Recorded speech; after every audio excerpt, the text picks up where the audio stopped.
Vous écoutez la 98.5 Sud FM Sen Radio. Bienvenue à toutes et à tous. C'est l'heure du journal. Voici les titres. Pas de statistiques et de données agricoles pendant 2 jours à compter de demain jeudi. Le syndicat national des techniciens et travailleurs du ministère de l'Agriculture et de l'Équipement rural seront en grève dans tout le pays.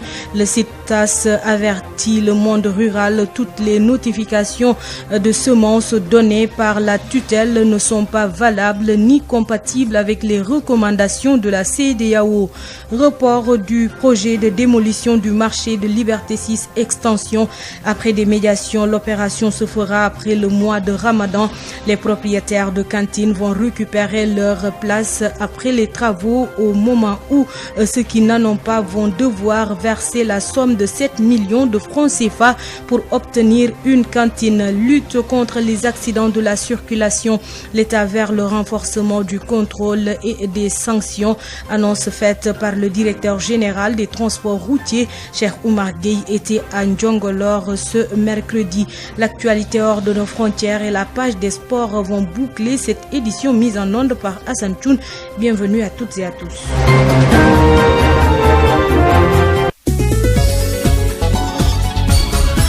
Josette Kali qui vous dit bonsoir. Communiqué du Conseil des ministres, le président Macky Sall salue la mémoire du maréchal du Tchad, le président Idriss Déby Itno, et présente ses condoléances et celles de la nation au peuple tchadien. Sa disparition demeure une triste nouvelle pour le Tchad et l'ensemble du Sahel qu'il défendait sur la préparation de la campagne agricole 2021-2022 et le renforcement de la vocation agricole du Sénégal. Le chef de l'État se félicite du déroulement satisfaisant de la campagne agricole 2020-2021, plus particulièrement celle arachidière dont la commercialisation vient d'être clôturée. Dans cet élan, le président de la République rappelle sa décision de porter encore une fois le financement de la campagne 2021-2022 à 60 milliards de francs CFA pour accompagner davantage les producteurs en matériel et intrants agricoles, mais également renforcer l'ancrage d'une économie rurale durable et créatrice de richesses et d'emplois.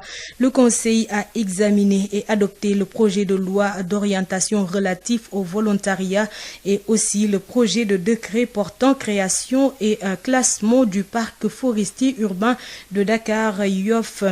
Monsieur Seydou Bokar Yag, contrôleur général de police, est nommé directeur général de la police nationale en remplacement de monsieur Ousmane Sy. Monsieur Ndiaga Diop, commissaire de police divisionnaire, est nommé directeur du groupement mobile d'intervention en remplacement de monsieur Amadou Amadi Lam. Ce jeudi 22 et vendredi 23 avril, les statistiques et données agricoles seront encore bloquées. 48 heures de grève générale sur tout le territoire national. C'est le nouveau mot d'ordre décrété par le syndicat national des techniciens et travailleurs du ministère de l'Agriculture et de l'Équipement rural. Il alerte le monde rural. Toutes les notifications de semences données par le ministère aux opérateurs semenciers ne seront pas valables ni en parfaite adéquation avec la législation semencière recommandée par la CEDEAO. Samba Gaye, le secrétaire général du syndicat des techniciens et travailleurs du ministère de l'Agriculture et de l'Équipement rural, au micro de Mamadou Kamara. Nous voulons dénoncer un fait grave qui se passe au niveau du ministère de l'Agriculture et de l'Équipement rural, dirigé par le professeur Moussa Baldé, en connivence avec son directeur de l'Agriculture, qui concerne à donner des notifications de semences certifiées à des opérateurs privés stockeurs de semences qui doivent le mettre à la disposition des producteurs, alors que les bulletins d'analyse des semences certifiées ne sont pas disponibles parce que les agents sont en grève. Et tant qu'il n'y a pas de bulletin d'analyse certifié, la législation semencière interdit de mettre à la disposition des producteurs ces semences certifiées. Et ça, c'est au niveau national et comme au niveau international, parce que le Sénégal a ratifié dans le cadre de la CEDEAO pour respecter les normes de production et de commercialisation des semences certifiées. Donc, c'est ce qui se passe dans notre ministère. Ce que cela peut apporter, c'est très grave parce que c'est la porte ouverte à l'enrichissement illicite à des opérateurs privés privés stockeurs qui peuvent délivrer n'importe quoi, soi-disant des semences certifiées, alors que ce ne sont pas des semences certifiées. Ça peut être un fait grave parce que les producteurs qui croient qu'ils ont des semences certifiées, qui ont des rendements meilleurs dans leur production agricole, ne l'auront pas parce qu'il n'y a aucun service qui l'a constaté. Ça peut être un fait grave parce que la production sur laquelle nous attendons pour assurer la souveraineté alimentaire du Sénégal, si on ne garantit pas aux producteurs que ce sont des semences certifiées, que tout le monde fait ce qu'il veut, cela veut dire que c'est une campagne ouverte à tout manquement et cela est préjudiciable à tous les Sénégalais. Je dis bien à tous les Sénégalais, à toute la population au niveau général, parce que l'agriculture couvre 70% de la population au niveau national. Par rapport à l'article 46 de la CEDEAO, il stipule que la production et la commercialisation des semences certifiées doit obéir à des normes communautaires. Si on parle de normes communautaires, cela englobe tous les pays de la CEDEAO qui doivent respecter ces normes. Et le Sénégal ne peut pas déroger à ces normes en donnant des notifications à des opérateurs privés stockeurs qui n'ont pas encore reçu de bulletin d'analyse de semences certifiées.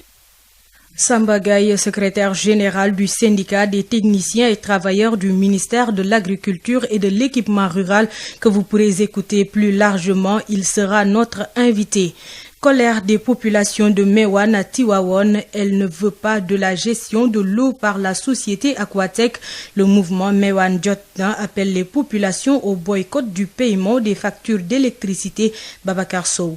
Le collectif Mewan Jotna est en colère contre la présence de l'Aquatec. En assemblée générale, les membres de cette structure ont profité de l'occasion pour exprimer leur indignation. Un collectif qui dit niet à cela, une forfaiture à l'insu des populations qui ont assuré la gestion de l'eau depuis plus d'une vingtaine d'années. Des populations qui, disent-elles, veulent épargner Mewan de la gestion désastreuse de l'eau par la société Aquatec qui, partout où elle est passée, a laissé des casseroles. Khalifa Diop, porte-parole du collectif Mewan Jotna. À notre grande surprise, Aquatec, qui est une société étrangère de recherche de profits et de capitaux, est venue nous déposséder ce joyau-là. Nous crions notre ras-le-bol et que nous disons non à cette occupation illégale. La population n'a pas été avertie à temps. Là où l'Aquatec a eu à passer, il n'a laissé là-bas que des problèmes.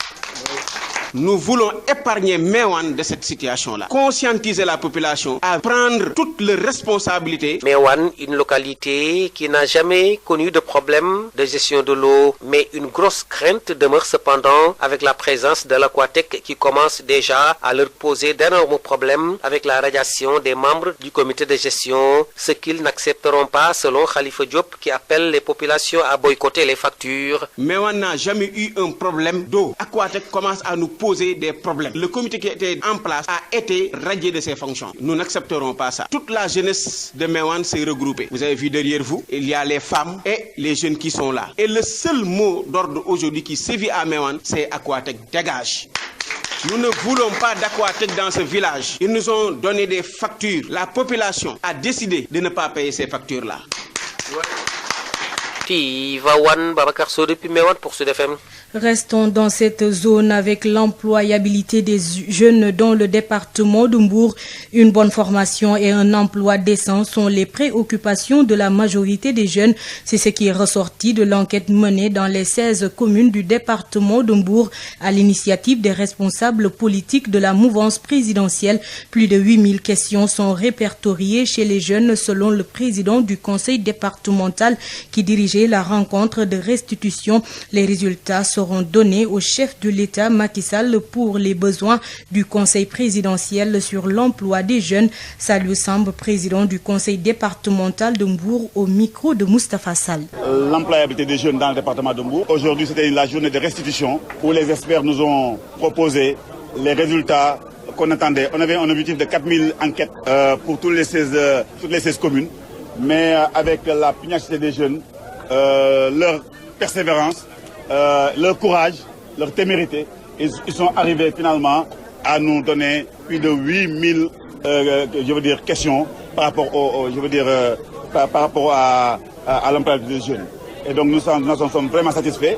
Nous voulons quand même faire cette restitution-là avec les diagrammes qu'il faut pour le donner au préfet du département, mais aussi le remettre à son excellence le président Macky Sall pour que le département de Mbour soit un modèle pour tout le pays. Nous avons posé certaines questions aux jeunes pour savoir qu'est-ce que vous attendez vraiment de ce programme annoncé par le président Macky Sall. Plus de 45% des jeunes pensent qu'ils ont besoin d'être beaucoup plus approchés et d'être guidés. Il y a une partie vers la formation, une partie aussi vers vraiment essayer de leur trouver du travail. Peu parlent de financement et c'est ça qui est finalement paradoxal. Ce n'est pas forcément le financement direct qu'ils veulent.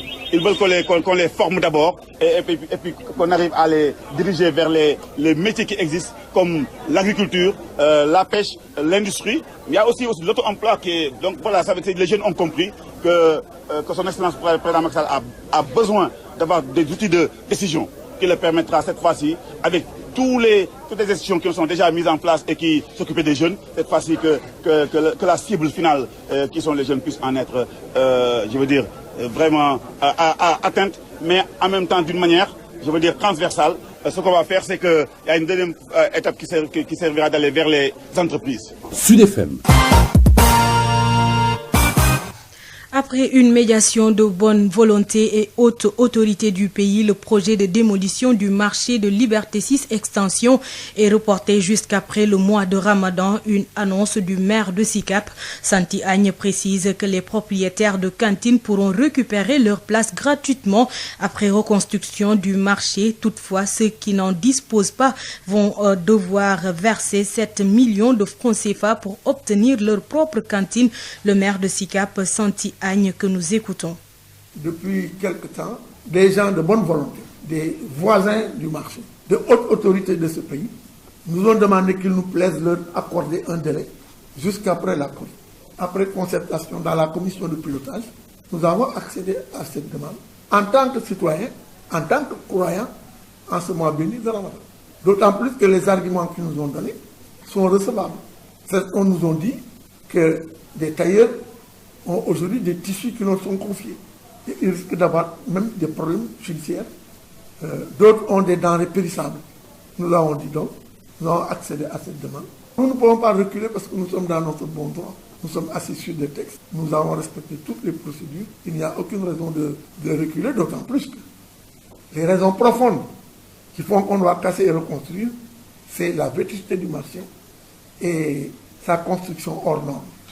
Donc, si aujourd'hui on devait reculer, c'est risquer un péril.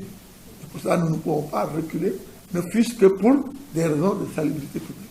Les cantines sont construites par un promoteur qui les met en... Mais la priorité est accordée aux propriétaires actuels. Actuel qui existe d'un titre de propriété reçoit une cantine d'une valeur de 7 millions. Mais il ne paye pas 7 millions. Il y a une nuance. La valeur est de 7 millions. Maintenant, quelqu'un qui veut acheter et qui n'est pas du marché, la cantine, je pense, coûte 7 millions. Mais ceux qui ont une cantine actuellement et qui sont délogés, ils reviennent au marché et ils ne payent pas. Ils reçoivent la cantine. Voilà ce que je peux expliquer là. C'était à l'instant le maire de Sicap, Santy Agne, qui s'expliquait sur le projet de démolition du marché de Liberté 6 Extension reporté jusqu'après le mois de Ramadan. L'État va renforcer le contrôle routier et corser les sanctions pour éviter les nombreux accidents qui continuent de faire des dégâts. Annonce faite par le directeur général des transports routiers, Cheikh Oumar Gueye, qui était à Ndiongolor sur les lieux de l'accident qui a coûté la vie à 7 personnes. Nous l'écoutons au micro de Ngor Sarr. Cet accident mortel d'une rare violence dû effectivement à un choc frontal entre un camion qui a quitté Drechambourg en partance vers on va dire Kaolack et un bus 70 places de transport de passagers qui a quitté Sédhiou en partance à Dakar. C'est une situation qui pouvait être évitée. C'est toujours le comportement humain qui est incriminé. Vous pouvez le constater, l'infrastructure routière elle est de très bonne qualité. Toute la signalisation est existante et c'est une voie assez dégagée. Sur 500 mètres, nous avons une très bonne visibilité et les véhicules roulaient donc en journée. les circonstances, nous dit-on que c'est un dépassement dangereux. Le chauffeur du camion donc, voulait en tout cas faire un dépassement en 3e position et inévitablement il est venu donc, se heurter au véhicule de transport de personnes qui roulaient aussi à vive allure et ça a causé ces dégâts que nous avons, ce qui est vraiment déplorable, ce qui est vraiment condamnable. Ce qui est déplorable et ce qu'il faut en tout cas faire, ce que l'État va faire, c'est effectivement de non seulement intensifier le contrôle routier, mais aussi aller vers des sanctions quand même. Le binôme contrôle-sanction, si ça ne marche pas fort, pour dissuader effectivement certains comportements sur nos réseaux, les conséquences, c'est effectivement ce genre d'événements déplorables que nous avons. Donc forcément, on va aller vers en tout cas l'application stricte donc, des dispositions donc, du code de la route en termes de sanctions, mais aussi d'autres mesures en tout cas pour permettre et dissuader en tout cas les contrevenants ou en tout cas les mauvais conducteurs en tout cas pour éviter ce genre de situation. Avec l'appui bien sûr donc en termes d'équipement du ministère des Infrastructures, des Transporteurs et des enclavements dans le cadre du projet Cap Karangue. Cela donc entre dans ce cadre global de politique de sécurité routière que nous sommes en train de mener.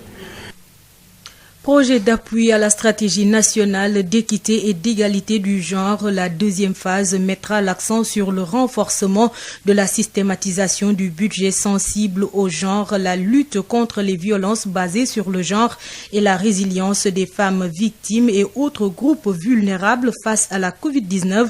Un CRD sur la problématique du genre a réuni ce mercredi les acteurs et le ministère de tutelle à la gouvernance de Dakar.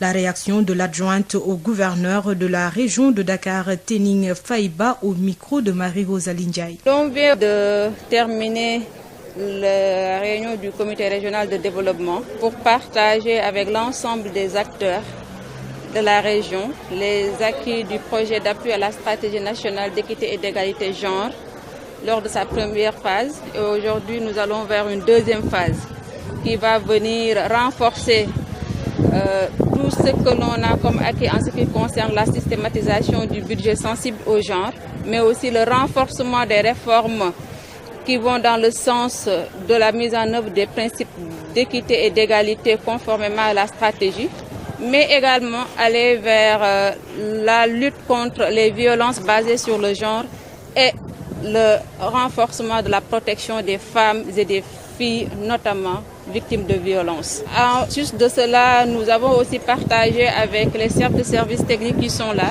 les acteurs au développement et les acteurs communautaires de la région sur la stratégie de renforcement de la résilience et du relèvement des femmes victimes de violences basées sur le genre et des autres groupes vulnérables face à l'incidence Covid. Parce que comme vous le savez, la Covid-19 aujourd'hui est venue renforcer malheureusement la vulnérabilité que vivaient certaines femmes. Il est nécessaire aujourd'hui, avec les programmes de relance économique et sociale qui sont mis en œuvre, que la couche femmes et groupes vulnérables puisse être prise en compte. Et nous pensons qu'avec ce que nous comptons faire au niveau de la région de Dakar, l'incidence Covid en ce qui concerne les femmes et les jeunes filles va être amoindrie et que ces femmes et ces jeunes filles-là vont aller vers une autonomisation économique, sociale pour une indépendance.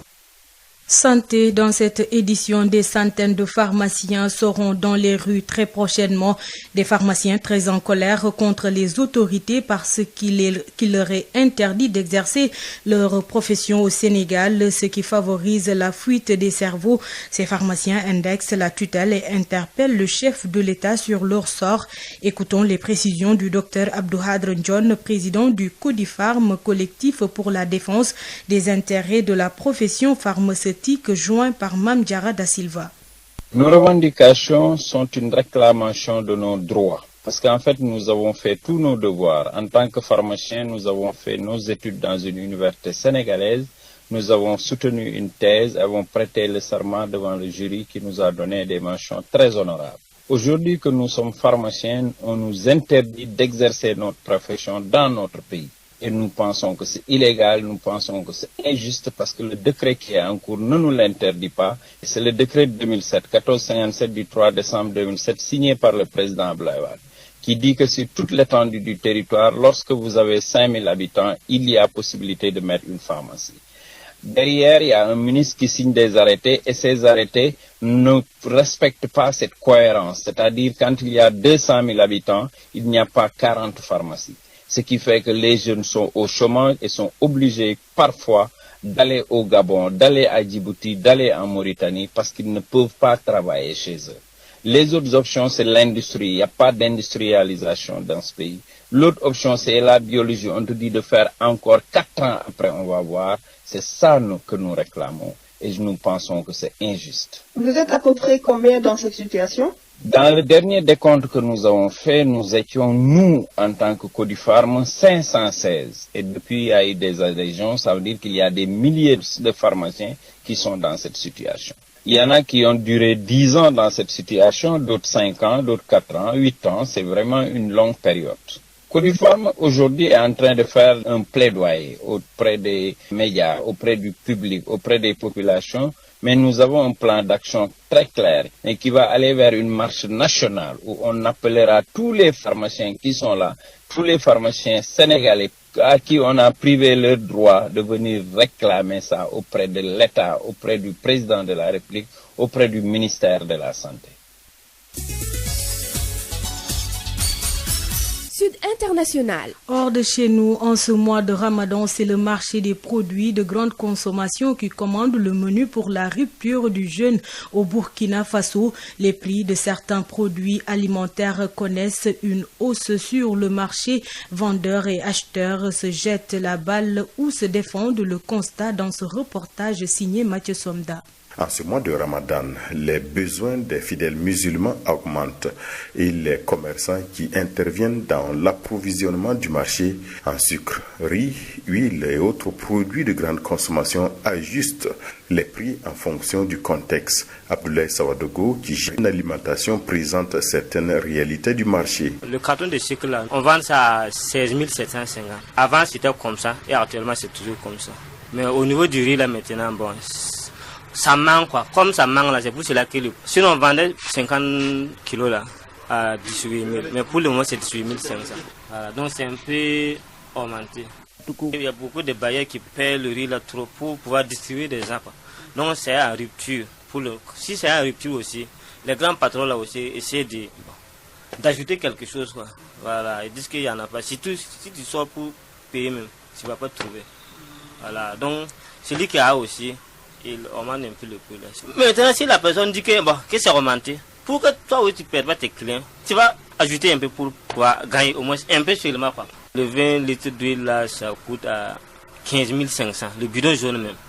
Et le dinon même, ça tient à 16 250 comme ça. Mais le prix a augmenté avant même le Ramadan. Les prix des produits varient d'une alimentation à une autre. Fatih Kinda est gérante d'une alimentation. Nous on fixe nos prix, les gens disent que c'est cher. Le sucre, le carton, on vend ça à 17 000. Les fidèles musulmans qui ont un pouvoir d'achat limité s'adaptent en fonction des ressources disponibles, nous explique Alimata Ouedraogo. Si tu voulais payer 2 paquets de sucre ou 2 cartons, franchement il nous faut un seul paquet parce qu'il n'y a pas l'argent. Tout est cher, tout le sucre. Est-ce que c'est normal? Pour obtenir 1 kilogramme de date, il faut 1000 francs CFA. Mathieu Somda, depuis Ouagadougou pour Sud FM. Mathieu Somda, les États-Unis organisent jeudi un sommet sur le climat pour tenter de remettre la question du réchauffement climatique au centre des débats, car la pandémie de Covid-19 n'a pas freiné le phénomène et a même accentué à certains égards ses conséquences pour les populations les plus vulnérables.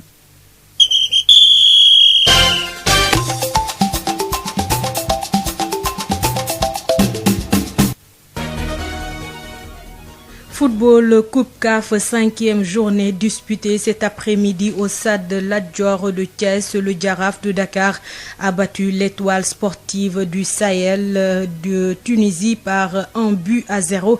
Une victoire qui qualifie l'équipe sénégalaise pour les quarts de finale. Pour l'entraîneur du Jaraaf, c'est une victoire tactique. Cheikh Gueye au micro de Eumane Ndiaye. Vous savez, l'équipe adverse nous a bien visionné. Il savait que le Jaraaf avait un très bon milieu, donc il savait qu'il ne pouvait pas passer au milieu du Jaraaf. Ce qu'ils ont fait, c'est de changer de système. Si vous avez vu cette équipe agir en 3-4-3, l'objectif qu'ils avaient, c'était d'avoir la sécurité numérique sur les côtés. Et nous, en sachant très vite dès les 5 premières minutes, on a demandé à notre ligne d'attaque de laisser les 3 axes libres et de fermer les couloirs. C'est pourquoi, si vous avez vu les premières minutes, on a un peu reculé. C'était pour ne pas avoir de l'infériorité numérique sur le couloir, et ce qui a fait que l'adversaire n'a plus d'idée et on a déroulé notre jeu. On a marqué un but et en deuxième mi-temps, on a essayé de conserver ce but en tenant le ballon. Par chance, l'équipe adverse a joué en infériorité numérique, a commencé à balancer le ballon et on a gagné les deuxièmes ballons. Vous savez, à la mi-temps, on a dit aux gosses, nous sommes à 45 minutes de faire l'histoire dans ce football sénégalais, dans ce football local. Même avant cela, les gosses aussi l'ont compris. On a fait un travail de gestion des émotions avant-hier au regroupement qui n'a rien à voir un peu avec le football, parce qu'on savait que ce match, le mental peut être déterminant dans ce match. Les gosses l'ont compris et ils l'ont fait, et je pense que dans ce sens, il faut les féliciter parce que cette victoire, c'est eux. La Fédération sénégalaise de football a signé une convention de partenariat avec l'inspection d'académie de Dakar. L'objectif est de promouvoir le sport dans les établissements, plus particulièrement le football féminin à l'école. Ce projet d'une durée de 4 ans sera entièrement financé par la FIFA. Pour l'heure, ce sont les 10 établissements de l'IA de Ziguinchor et 8 de l'IA de Dakar qui vont démarrer ce projet au mois de mai prochain. Ismaïla Marcel Colli. Ce projet vise à promouvoir le football dans les établissements, mais plus particulièrement le football féminin à l'école, nous dit Maya Sinmar, directeur technique national. Nous avons remarqué que les élèves sont sortis de l'école pour aller chercher le ballon d'or. Et les conséquences sont fâcheuses aujourd'hui. Parce que simplement, il y a eu beaucoup d'abandon donc, au niveau des jeunes, n'est-ce pas? Et il faut corriger. Et la correction pour nous, c'est de ramener le ballon à l'école. Alors, nous commençons par le football féminin, naturellement, parce que nous avons un intérêt particulier, parce que nous avons également aussi besoin de rajeunissement au niveau des équipes féminines que nous avons, et nous trouvons que l'école est naturellement la meilleure solution pour en tout cas le rajeunissement donc, de nos effectifs. Et c'est pourquoi nous avons lancé ce projet-là dans les nombreux projets que nous avons mis en place au niveau du Forward, les compétitions inter-établissements scolaires du football féminin. Donc ce sera à Ziguinchor et à Dakar. Ce projet vient à son heure, précise Hadijatou Diallo, inspectrice d'académie de Dakar. Tout le monde sait que l'IA a su tomber en léthargie et il n'y avait plus de sport scolaire, et les 2 entités ministérielles ont demandé aux inspections d'académie donc de procéder à la relance et à la gestion du sport scolaire. Mais on s'est rendu compte que dans cette relance, il y a certaines activités qui ne touchaient pas les filles, dont le football féminin, et nous avons dit que cela vient à l'heure, que la Fédération sénégalaise de football nous sollicite pour mettre en place donc des équipes féminines, puisque nous avons un engouement réel des jeunes filles pour le football. Après Ziguinchor et Dakar, la Fédération sénégalaise de football compte élargir le projet à d'autres établissements du pays. C'est un projet innovant. Nous allons pas seulement rester effectivement sur les 8 établissements à Dakar, mais nous allons élargir encore l'année prochaine à d'autres établissements, parce que nous avons également produit un plan stratégique de développement du football féminin 2021-2023 qui prend en compte l'élargissement du football féminin dans tous les établissements du Sénégal. Je pense que c'est un projet que nous avons déjà mis en place, qui est validé par le comité exécutif et qui sera effectivement envoyé à la FIFA et à la CAF pour approbation également aussi, et qui nous permettra naturellement de capter beaucoup de fonds pour le football féminin. Ce projet est entièrement financé par la FIFA pour une durée de 4 ans. Le démarrage de ce projet est prévu au mois de mai prochain dans les régions de Dakar et Ziguinchor.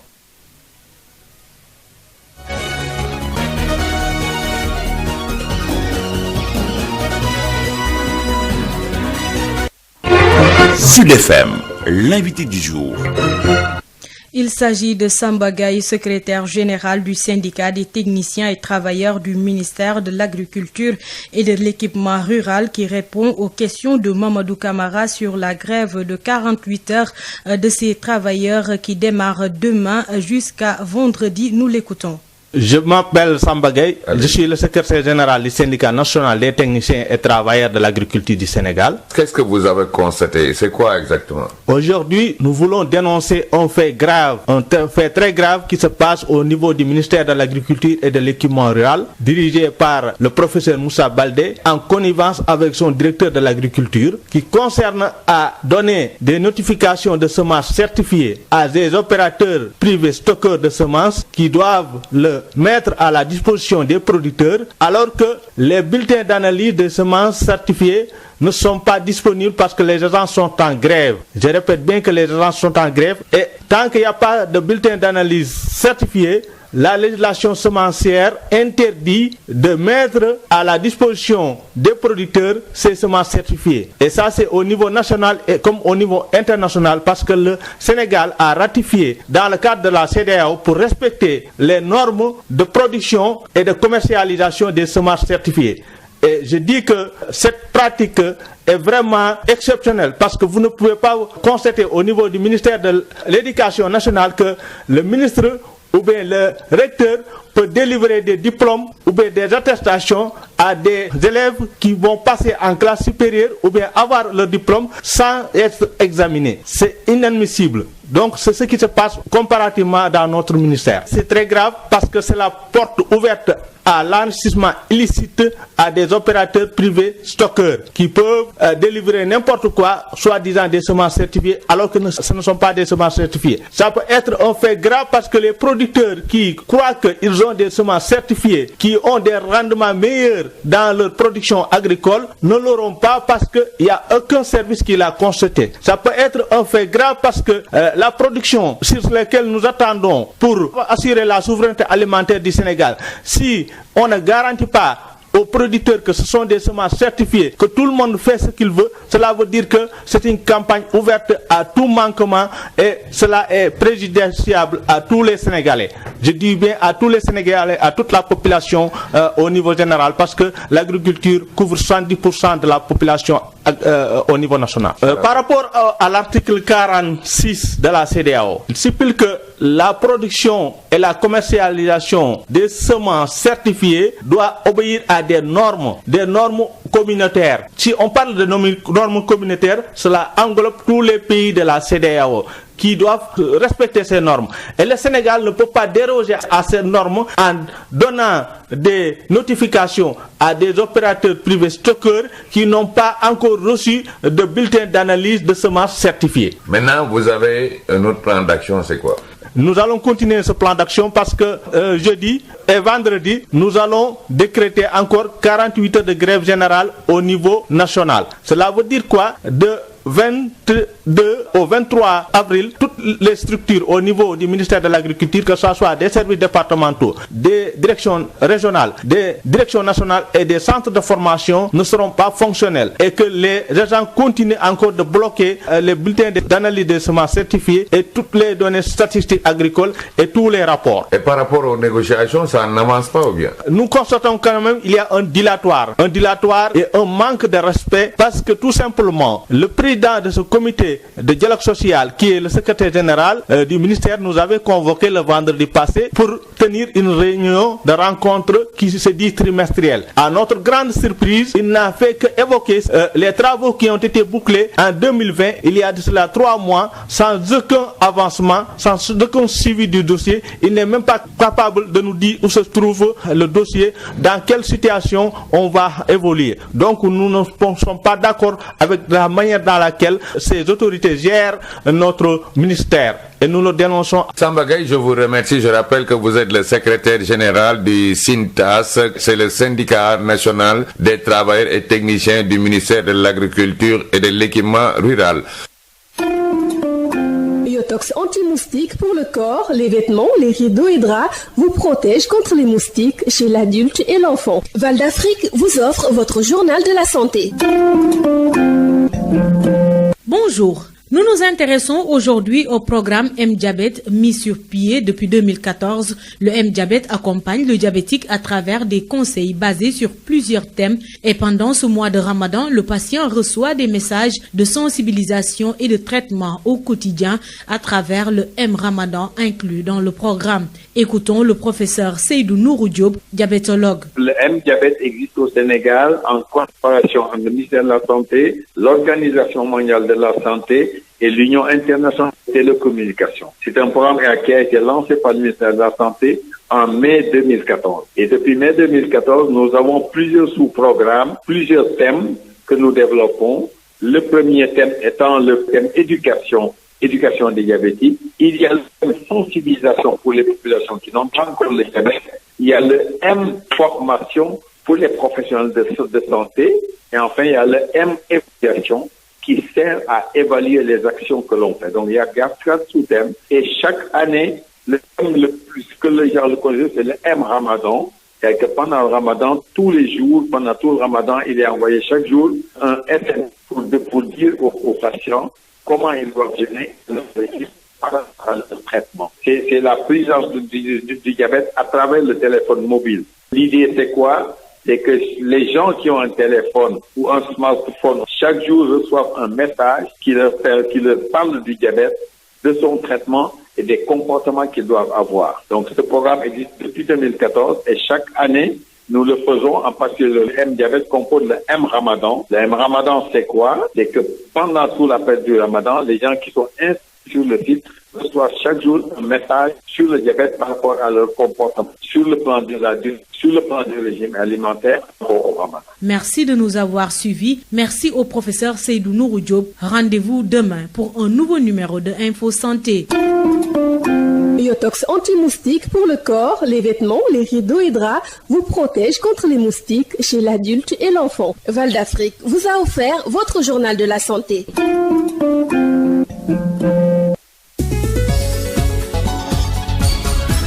Josette Kali. À 22h passées de 35 minutes, c'est la fin de l'actualité d'ici et d'ailleurs. Tout de suite, le rappel des titres. Pas de statistiques et de données agricoles pendant 2 jours à compter de demain jeudi. Le syndicat national des techniciens et travailleurs du ministère de l'Agriculture et de l'Équipement rural seront en grève dans tout le pays. Le syndicat avertit le monde rural. Toutes les notifications de semences données par la tutelle ne sont pas valables ni compatibles avec les recommandations de la CEDEAO. Report du projet de démolition du marché de Liberté 6 Extension. Après des médiations, l'opération se fera après le mois de Ramadan. Les propriétaires de cantines vont récupérer leur place après les travaux. Au moment où ceux qui n'en ont pas vont devoir verser la somme de 7 millions de francs CFA pour obtenir une cantine. Lutte contre les accidents de la circulation, l'État vers le renforcement du contrôle et des sanctions. Annonce faite par le directeur général des transports routiers, Cheikh Oumar Gueye, qui était ce mercredi à Njongolor. L'actualité hors de nos frontières et la page des sports ont bouclé cette édition mise en onde par Hassan Thioune. Juste après, vous pourrez suivre Sud de Fiscalité et la rediffusion de votre émission Objection. Bonne suite des programmes sur la 98.5 Sud FM Sen Radio.